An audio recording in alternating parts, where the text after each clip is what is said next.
Hi, ಮೊನ್ನೆ ನಾನು ಮೈಸೂರಿಗೆ ಹೋದಾಗ ಹಾವು ತೊಗೊಂಡು ಬಂದಿದ್ದೀನಿ, ಪ್ಲಾಸ್ಟಿಕ್ ಹಾವು. ಸೊ ಆಫೀಸಲ್ಲಿ ಪ್ರ್ಯಾಂಕ್ ಮಾಡೋಣ, ಇಲ್ಲ ಹೆಂಗೆ ರಿಯಾಕ್ಷನ್ ಮಾಡ್ತಾರೆ ಅಂತ. ಮೇಕಪ್ ರೂಮಲ್ಲಿ ರೂಪ ಇದ್ದಾಳೆ, ಬನ್ನಿ ಹೋಗೋಣ.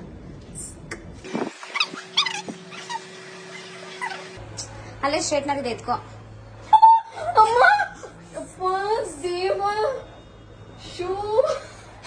ಏ ಮಮ್ಮಿ ತಗೊಳ್ಳೋ. ಸರಿ ಆಯ್ತು. ಸಾಯ್ಸಾಕ್ಬಿಡ್ತೀನಿ, ಬೇಡ ನನಗೆ.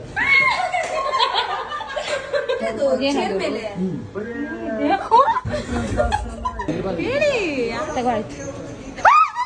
ನಾನು ಏನಾದ್ರು ಬಕ್ರ ಮಾಡ್ತಿದ್ದ?